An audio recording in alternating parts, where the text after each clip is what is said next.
What's going on, guys? This week I'm going to be teaching you how to raise and TD raise. I'm going to start the tutorial by teaching you guys how to do it from scratch, and then we're going to go into how to gain power and make these tricks consistent. Let's get started. Raise is much harder to do powerfully at first, but it's much easier to do to start with, so that's what we're going to start with. So first, TD hook. We'll see why in a second. Touch up and try to illusion that, so just turning that hook farther over. And then just start doing that little bounce and hypering it. Slowly, you'll get your head to turn over the side. Don't worry about your inversion level at first. And all you're going to do is change that entrance. Do it big up and over. Now you can see that the connection there. Another way to think of it is like a illusion, cork illusion or a B-twist illusion. So let's take a look at the similarities between those real quick. So here's a B-twist illusion with the essence of wanting to be a raise. Play the video one more time. Focus on the left leg, my kicking leg, going up and over and almost getting to that landing position. That's probably where your raise is going to be at, or where you want it to be. And now look at how that goes up and over. The raise is a lot less airtime, so it'll be easy to get the turnover because the distance that it needs to travel is a lot less. Here are some examples of some awesome raises. Feel free to scrub through these so you can see the frame by frames. Note that everybody is doing it from hook kick, so you can see how it transitions from a redirect or cheat step. And notice also the foot placement. See, the direction of the toes is never facing farther back than 90 degrees in the direction that they step. So what that means is their heel is not facing the direction that they're stepping, so they're not backflipping. They're doing like a Webster half or an aerial. So a dark side aerial is the same as a raise, so if you want to attack it that way, that's another good way to attack it. The most common issue I see with raise is that the initial takeoff is too over the side, which means you're not driving back and up with the left heel, or my left heel since I twist left.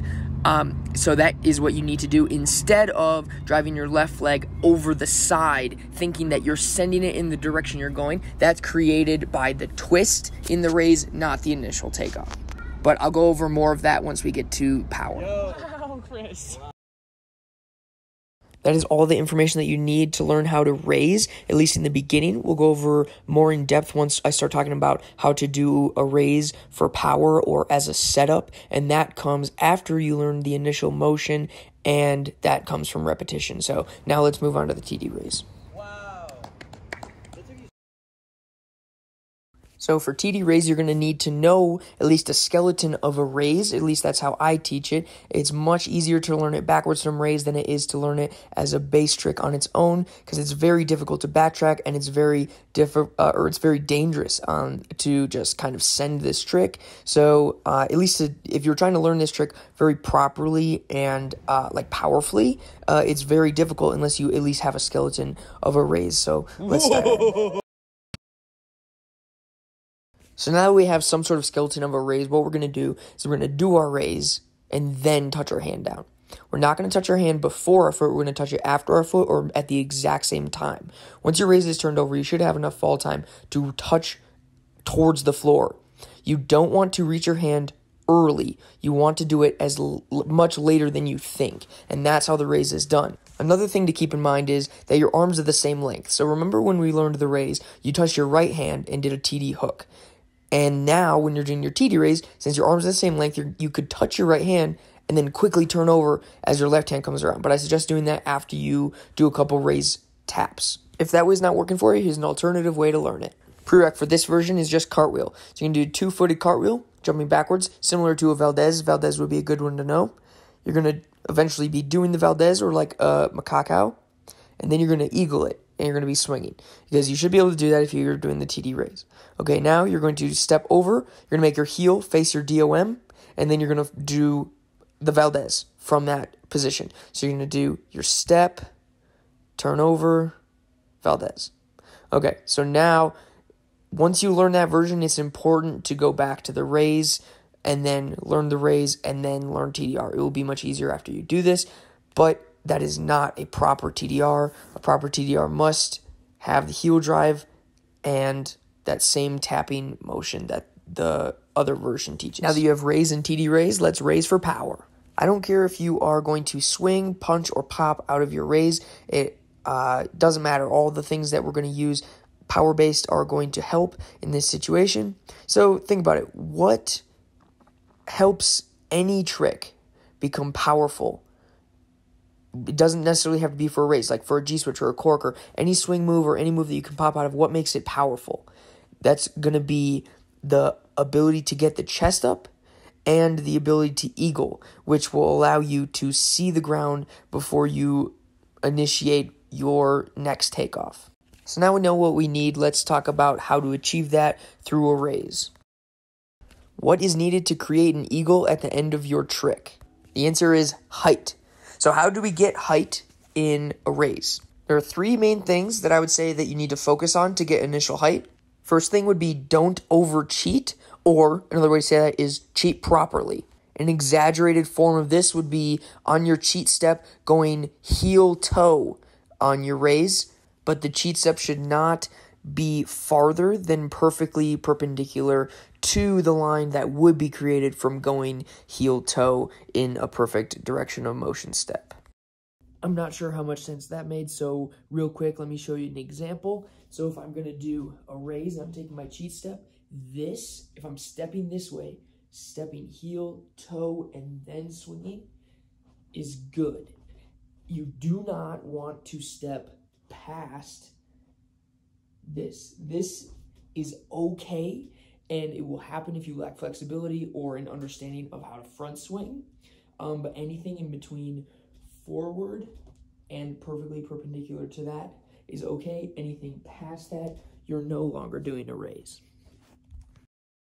Thank you, Present Chris. Back to scheduled programming. Step 2 of how to gain height from your raise is going to be your front swing. So just because you're doing a cheat step doesn't mean that the step is where the power is coming from. It's actually from the front swing. The step is your block, and the swing is a swing, just like in a gainer. That should make sense to you now that I've compared those two.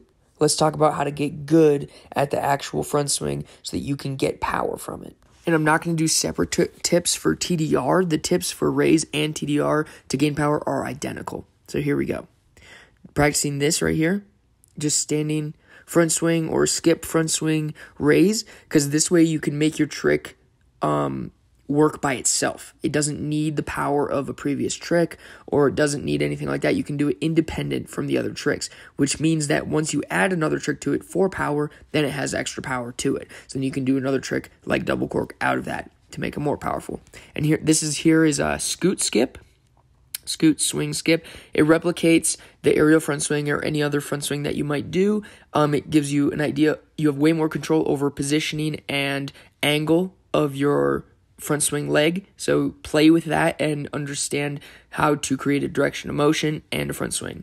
I would go more in depth, but it is all just repetition and understanding the muscle memory of that. Step 3 is arm flow and initial chest positioning. Think about this. When you do a Russian front or a Webster, do you throw your shoulders down and hope that your legs are fast enough to get underneath you? Or do you keep your chest at its normal height, even with a jump, and get your hips up and over?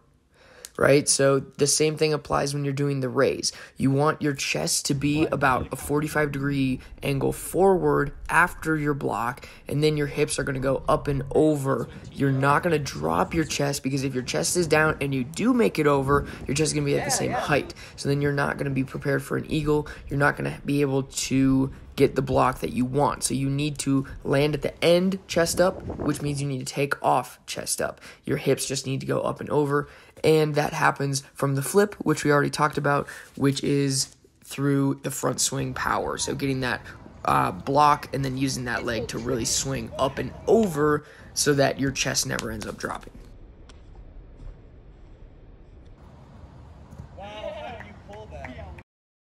Last thing I want to do is compare a eagle from a cork to the eagle of a raise, because the cork is much more understood than the raise is. So let's take a look at the main things that happen in the cork that allow for the eagle. On takeoff, you're going up and over, not going very far back. The arms come back as you spot the floor, and you spot the floor as you're coming down from your peak area. at the very peak of your cork or gainer switch that you're doing, there is a very small point where you become completely relaxed. And at that peak, you're weightless. That's when the eagle starts to happen. If you're not hitting that point in your raise, you need to go back to front swing and you need to start getting extra height on it. You need to focus on your chest positioning so that you are going up and over and not having massive amounts of travel, because that is going to stop you from getting a proper eagle. What happens if you do that is you're going to be hitting more of a Jolly Rancher, which is kind of a vertical raise, or a raise that only hits 45 degrees when your hips are not hitting that up and over motion. And another thing to look out for that happens a lot in the Jolly Rancher but could still potentially happen in like a raise would be you take off and you cock back for an eagle and then you just hold that eagle the whole time you ride out through it. That is not very powerful. You need to hit your peak point, be relaxed, then eagle as you see the floor, not before and not after.